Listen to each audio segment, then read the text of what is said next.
നമ്മുടെ ഇത്ര വലിയ പ്രശ്നങ്ങളൊക്കെ ഒന്നും അല്ലാതായിട്ട് മാറുന്ന ചില നിമിഷങ്ങളുണ്ടാവും. അല്ലെങ്കിൽ നമ്മുടെ വലിയ വലിയ ആഗ്രഹങ്ങളൊക്കെ ഒരൊറ്റ ആഗ്രഹമായിട്ട് ചുരുങ്ങുന്ന ഒരു സമയമൊക്കെ ഉണ്ടാവും. എപ്പോഴാണെന്നറിയാമോ? എന്തെങ്കിലും വലിയ അസുഖമോ നമ്മൾ കിടപ്പിലാവുന്ന സമയത്ത്. ടച്ച് വുഡ് ആർക്കും വരാതിരിക്കട്ടെ. ഇപ്പോഴൊന്നും നമുക്ക് നമ്മുടെ ഒരു ഹെൽത്തി ബോഡിയുടെ വാല്യൂ അത്രത്തോളം അറിയണം എന്നില്ല. അതായത് ഇന്നൊരു ഹോസ്പിറ്റൽ കിടക്കയിൽ കിടക്കുന്ന ഒരാള്, അല്ലെങ്കിൽ അത്രയും ഒരു വലിയൊരു ഹെൽത്ത് ഇഷ്യൂ ആയിട്ട് സഫർ ചെയ്യുന്ന ഒരാളെ സംബന്ധിച്ചിടത്തോളം അവന്റെ ഒരേ ഒരു ആഗ്രഹം എന്തായിരിക്കും? നിങ്ങൾ തന്നെ ഒന്ന് ആലോചിച്ച് നോക്കിയേ. എങ്ങനെയെങ്കിലും ഈ ഒരു കണ്ടീഷന് വെളിയിലോട്ട് വരാം, വേറെ ഒന്നും അവന് വേണ്ട, അതിനുവേണ്ടി അവൻ എന്ത് സാക്രിഫൈസ് ചെയ്യാൻ റെഡി ആയിരിക്കും, എന്തൊരു കാര്യം അവന് സീറോന്ന് സ്റ്റാർട്ട് ചെയ്യാൻ അവൻ റെഡി ആയിരിക്കും. അല്ലാതെ അവന് പൈസ വേണമെന്നോ ഫ്രണ്ട്ഷിപ്പ് വേണോ റിലേഷൻഷിപ്പ് വേണോ ഒരു തേങ്ങ ഉണ്ടാവില്ല. അവനെ സംബന്ധിച്ചോളം എങ്ങനെങ്കിലും ഒന്ന് ലൈഫിലോട്ട് നല്ല രീതിയിൽ ഒരു ഹെൽത്തി ബോഡിയായിട്ട് തിരിച്ചു വന്നാൽ മതി, ബാലൻസ് എല്ലാം സീറോന്ന് ഞാൻ നേടിയെടുത്തോളാം എന്നൊരു മൈൻഡ് സെറ്റ് ആയിരിക്കും അവൻ ഉണ്ടാവുക. അതിന് മുന്നേ വരെ ചിലപ്പോൾ ആ ഒരു അസുഖം വരുന്നതിന് ഒരു തൊട്ട് മുന്നേ വരെ അവനെ സംബന്ധിച്ചോളം അവന് പല പ്രശ്നങ്ങൾ ഉണ്ടായിട്ടുണ്ടാവുമായിരിക്കും. പക്ഷെ വൺസ് ആ ഒരു ആഫ്റ്റർ ദാറ്റ് ഒരു ഡിസീസ് അല്ലെങ്കിൽ ഒരു ഹെൽത്ത് കണ്ടീഷന് ശേഷം ആ ഒരു വ്യക്തിയുടെ കംപ്ലീറ്റ് മൈൻഡ് സെറ്റ് മാറിയിട്ടുണ്ടാവും. ആ ഒരു വ്യക്തിക്ക് ഒരു ഹെൽത്ത് എന്ന് പറഞ്ഞ സംഭവം ഒരു പ്രൈമറി ഫാക്ടർ ആയിട്ട് മാറിയിട്ടുണ്ടാവും. ഞാൻ എവിടെയോ പറയുന്നത് കേട്ടിട്ടുണ്ട്, നിങ്ങൾക്ക് ഒരു 100,000 പ്രശ്നങ്ങൾ ഉണ്ടാവും അൺടിൽ നിങ്ങൾക്ക് ഒരു ഹെൽത്ത് ഇഷ്യൂ വരുന്നവരെ. വൺസ് നിങ്ങൾക്ക് അത് വന്നു കഴിഞ്ഞ് കഴിഞ്ഞാൽ നിങ്ങളെ സംബന്ധിച്ചുള്ള നിങ്ങളുടെ ഏറ്റവും വലിയ ഇഷ്യൂ അതായിരിക്കും, അല്ലെങ്കിൽ അത് മാറിയാൽ മതി എന്ന രീതിയിലായിരിക്കും നിങ്ങളുടെ ലൈഫ്, അല്ലെങ്കിൽ നിങ്ങളുടെ വായിന്ന് ഓരോ വേർഡ്സും വരുന്നുണ്ടാവുക. അതിനുവേണ്ടി മാത്രമായിരിക്കും നിങ്ങൾ പ്രാർത്ഥിക്കുന്നുണ്ടാവുക എന്ന ലെവലില്. സോ നിങ്ങളൊന്ന് ആലോചിച്ച് നോക്കുക, ആ ഒരു ഹെൽത്ത് നോക്കിയാൻ വേണ്ടി പ്രാർത്ഥിക്കുന്ന എത്രത്തോളം കോടിക്കണക്കിന് ആൾക്കാർ നമ്മുടെ ചുറ്റും ഉണ്ടാവും. ഒന്ന് നിങ്ങൾ തിരിഞ്ഞു നോക്കിയാൽ നിങ്ങൾക്ക് കാണാൻ പറ്റും. അത്രയ്ക്കും നമുക്കൊന്നും തിങ്ക് ചെയ്യാൻ പറ്റാത്ത ലെവലിലടക്കം സഫർ ചെയ്യുന്ന ഒരുപാട് മനുഷ്യന്മാർ നമ്മുടെ ചുറ്റും ഉണ്ടാവും. അപ്പൊ അവരൊക്കെ പ്രേ ചെയ്യുന്ന ഒരു ഹെൽത്തി ബോഡി ഇന്ന് നമുക്ക് ഉണ്ടെന്നുണ്ടെങ്കിൽ നമ്മൾ എത്രത്തോളം ഗ്രേറ്റ്ഫുൾ ആയിട്ട് ഫീൽ ചെയ്യണം.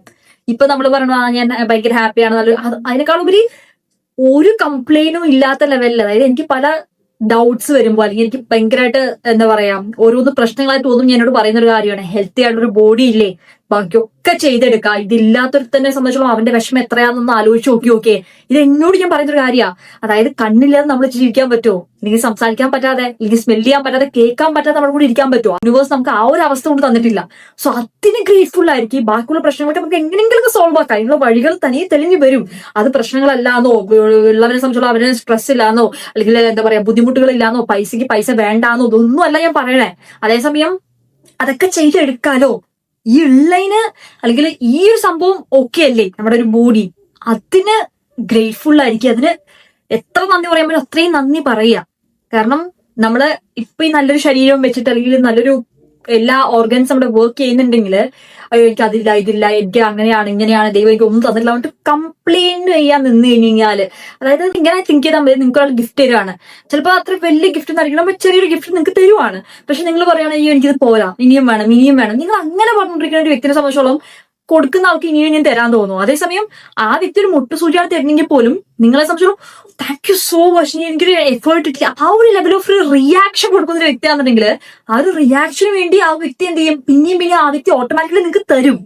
നിങ്ങൾ ചോദിക്കണേക്കാളും ഉപരി നിങ്ങൾക്ക് കിട്ടിക്കൊണ്ടിരിക്കും. അതേസമയം എനിക്ക് പോരാൻ മതി, എനിക്ക് മതിയായിട്ടില്ല, മതി ഇനിയും വേണം ആഗ്രഹങ്ങൾ ഗോൾസ് ഓക്കെ. പക്ഷെ നമ്മളങ്ങനെ ഉള്ളതിൽ കംപ്ലൈന്റ് ചെയ്തുകൊണ്ടിരുന്നു കഴിഞ്ഞാൽ നമുക്ക് കിട്ടുന്നത് കമ്മിയാവിക്കൊണ്ടിരിക്കത്തേ ഉള്ളൂ. സോ ഞാൻ ഈ ഒരു കാര്യം പറയാനുള്ള റീസൺ, ഇത് ഞാൻ എന്നോട് പലപ്പോഴായിട്ട് പറയുന്ന ഒരു കാര്യമാണ്. അപ്പൊ എനിക്ക് നിങ്ങളോട് ഷെയർ ചെയ്യാൻ തോന്നി. നമുക്ക് എല്ലാവർക്കും അറിയാം ഹെൽത്ത് ഇമ്പോർട്ടന്റ് ആണ്, ഒരുപാട് പേര് ഇതിനു വേണ്ടി സഫർ ചെയ്യുന്ന ആൾക്കാരുണ്ട്, ഒക്കെ നമുക്കറിയാം. പക്ഷെ ചില സമയത്ത് ഈ ഒരു റിമൈൻഡർ ഭയങ്കര ഇമ്പോർട്ടന്റ് ആ. B grateful four what you have. മാത്രമല്ല നിങ്ങൾ കേട്ടിട്ടില്ലേ, എനിക്ക് നല്ല ചെരുപ്പ് വേണം, എനിക്ക് ഉള്ള ചെരുപ്പൊന്നും പോരാൻ വേണ്ടി ചില ആൾക്കാർ വാശി പിടിക്കുന്ന സമയത്ത് ചെരുപ്പിടാൻ കാലില്ലാതെ വിഷമിക്കുന്ന ചില ആൾക്കാർ. ഒരുപാട് പേര് ട്രിപ്പ് പോകുന്നുണ്ട്, എനിക്ക് ഇന്ന സ്ഥലങ്ങളൊന്നും എനിക്ക് കാണാൻ പറ്റുന്നില്ലല്ലോ, ഞാൻ എന്ത് അൺലക്കിയാണ്, എന്റെ ലൈഫിൽ നിന്ന് ഇങ്ങനെ ആയിപ്പോയി എന്ന് പറഞ്ഞിട്ട് ആ ലൈഫിന് കുറ്റം പറയുന്ന ആൾക്കാരെ സംബന്ധിച്ചിടത്തോളം ഒരു സൈഡില് കണ്ണ് എനിക്ക് എന്റെ മുന്നിലുള്ള കാര്യം കാണാൻ പറ്റിയിരുന്നെങ്കിൽ, എനിക്ക് കാഴ്ച തന്നിരുന്നെങ്കിൽ എന്ന് പറയുന്ന ഒരു കാറ്റഗറി ആൾക്കാർ. എന്റെ സംസാരം കൊള്ളത്തില്ല, അല്ലെങ്കിൽ ഞാൻ പറയുന്ന രീതി നന്നല്ല, അങ്ങനെ ഇങ്ങനെയൊക്കെ പറയുന്ന ആൾക്കാരെ സംബന്ധിച്ചിടത്തോളം എനിക്കൊന്ന് സംസാരിക്കാൻ പറ്റിയിരുന്നെങ്കിൽ എന്ന് പറയുന്ന ഒരു കാറ്റഗറി ആൾക്കാർ. സോ നിങ്ങൾ എപ്പോഴും തിങ്ക് ചെയ്ത് നോക്കുക. അതായത് എനിക്കിന്ന് സംസാരിക്കാൻ പറ്റുന്നുണ്ട്, എനിക്കിന്ന് കാണാൻ പറ്റുന്നുണ്ട്, എനിക്ക് പ്രോപ്പറായിട്ട് എല്ലാ ഓർഗൻസും വർക്ക് ചെയ്യുന്നുണ്ടെങ്കിൽ ഞാൻ പല ആൾക്കാരുടെയും ഡ്രീം ലൈഫാണ് ജീവിക്കുന്നത്. കൈയില്ലാത്ത കാലില്ലാത്ത പല ആൾക്കാരെ സംബന്ധിച്ച് അവരുടെ ഡ്രീമാണ് ആ ഒരു കാര്യം എന്ന് പറഞ്ഞു കഴിഞ്ഞാല്, അല്ലെ? ഇന്ന് നിങ്ങളുടെ കയ്യിലുള്ള ഓരോ കാര്യത്തിനും നിങ്ങൾ ഗ്രേറ്റ്ഫുൾ ആവുകയാണെന്നുണ്ടെങ്കിൽ അതിന്റെ 100 ഇരട്ടി ഇന്നല്ലെങ്കിൽ നാളെ മെല്ലെ മെല്ലെ നിങ്ങളത്തോട്ട് വരാൻ തുടങ്ങും. ഇന്ന് നിങ്ങൾ ട്രാവൽ ചെയ്തൊരു സ്കൂട്ടിയിലാണെങ്കിൽ അതിന് ഗ്രേറ്റ്ഫുൾ ആയിരിക്കും, അയ്യോ എന്റെ ഇതേ ഉള്ളാവുന്നത്, ലൈക്ക് ഉള്ളതിന് ഗ്രേറ്റ്ഫുൾ ആയിരിക്കുക. ഇന്ന് നിങ്ങൾ വീഡിയോ എടുക്കുന്ന ഒരു ആൻഡ്രോയിഡിലാണെങ്കിൽ അതിന് ഗ്രേറ്റ്ഫുൾ ആയിരിക്കുക. So yeah, it's all about this video.